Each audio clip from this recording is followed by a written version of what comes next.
America और Iran के बीच चल रही शांति वार्ताओं के बीच खाड़ी क्षेत्र में एक बार फिर स्थिति तनावपूर्ण नजर आ रही है।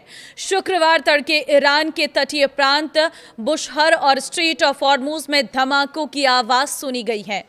नमस्कार, मैं हूं आपके साथ ममता तिवारी और आप देख रहे हैं न्यूज 18 का डिजिटल प्लेटफॉर्म। ईरानी मीडिया ने दावा किया है कि ईरान के एयर डिफेंस सिस्टम ने बुशहर प्रांत के जाम इलाके में अमेरिकी सैन्य विमान को मार गिराया है। हालांकि अमेरिका ने ईरान के इन दावों को सिरे से खारिज कर दिया है। ईरानी समाचार एजेंसियां तस्नीम और फोर्ब्स के मुताबिक शुक्रवार तड़के बुशहर प्रांत में आसमान अचानक मिसाइलों की रोशनी और धमाकों की आवाजों से गूंज उठा। जाम कमेटी के गवर्नर मसूद के हवाले से ईरानी स्टेट टीवी ने कहा है कि आज रात एयर डिफेंस सिस्टम ने एक दुश्मन के लड़ाकू विमान को इंटरसेप्ट कर सफलतापूर्वक मार गिराया है। ईरान का दावा है कि ये एक अमेरिकी विमान था। हालांकि अमेरिकी अधिकारियों ने ईरान के इस दावे को पूरी तरह से झूठ बताया है। रॉयटर्स के मुताबिक एक अमेरिकी अधिकारी ने साफ किया है कि इस क्षेत्र में अमेरिका के किसी भी विमान को कोई नुकसान नहीं पहुंचा है।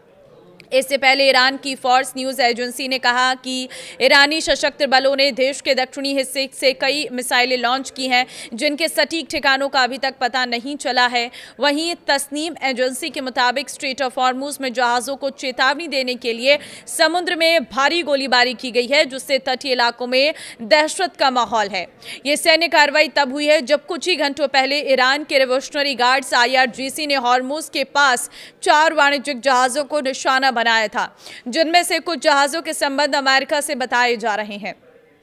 हैरानी की बात यह है कि यह ताज़ा घटनाक्रम उसी समय हुआ है जब दोनों देशों के बीच 60 दिनों के अस्थायी युद्ध विराम और हॉर्मुज जलमार्ग को खोलने के लिए एक शांति समझौते पर सहमति बनने की खबरें आ रही थी। जहां एक तरफ राजनयिक मेज पर शांति का खाका तैयार हो रहा है, वहीं दूसरी ओर दोनों देशों के बीच स्थिति एक बार फिर तनावपूर्ण होती नजर आ रही है। गुरुवार को ही अमेरिका ने ईरान के तेल कारोबार पर नई पाबंदियां लगाने का ऐलान किया है। अमेरिकी ट्रेजरी विभाग ने ईरानी कच्चे तेल और पेट्रोलियम उत्पादों की ढुलाई में शामिल 8 जहाजों को ब्लैकलिस्ट कर दिया है। इनमें मार्शल आइलैंड्स, कोमोरोस और पनामा में पंजीकृत टैंकर शामिल हैं। अमेरिकी ट्रेजरी सेक्रेटरी स्कॉट बेसेंट ने कहा है कि इन प्रतिबंधों का मकसद ईरान को तेल राजस्व के जरिए अपनी सैन्य ताकत बढ़ाने से रोकना है। इस राजनयिक हलचल के बीच जमीन पर तनाव कम नहीं हुआ है। गुरुवार को अमेरिकी सेना ने दक्षिणी ईरान के बंकर अब्बास के पास एक ईरानी ड्रोन ऑपरेशन पर हमला किया, जिसके जवाब में ईरान ने कुवैत में स्थित अमेरिकी सैन्य बेस को निशाना बनाकर बैलिस्टिक मिसाइल दागी, जिसे कुवैत ने हवा में ही नष्ट कर दिया। इसके अलावा ओमान और ईरान द्वारा हॉर्मुज के संयुक्त प्रबंध को खबरों पर भड़कते हुए ट्रंप ने तीखी चेतावनी दी है कि यह अंतर्राष्ट्रीय जल क्षेत्र है और अगर ओमान ने सामान्य व्यवहार नहीं किया तो हमें उन्हें उड़ाना पड़ेगा। ट्रंप के इस बयान से तेहरान में भारी नाराजगी है। मिसाइल हमले और बयानों की इस नई तल्खी ने आशंका बढ़ा दी है कि अगर राष्ट्रपति ट्रंप ने जल्द ही शांति प्रारूप को मंजूरी नहीं दी तो ये एक नाजुक युद्ध विराम किसी भी समय पूरी तरह टूट सकता है।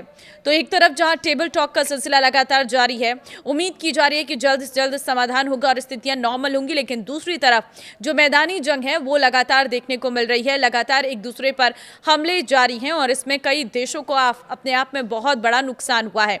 तो फिलहाल अभी जंग को लेकर अपडेट ये है कि अभी ये जंग नहीं थमी है और मिसाइलों से हमले लगातार जारी हैं, जिसके चलते काफी सारी दिक्कतों का सामना पूरी दुनिया को करना पड़ रहा है।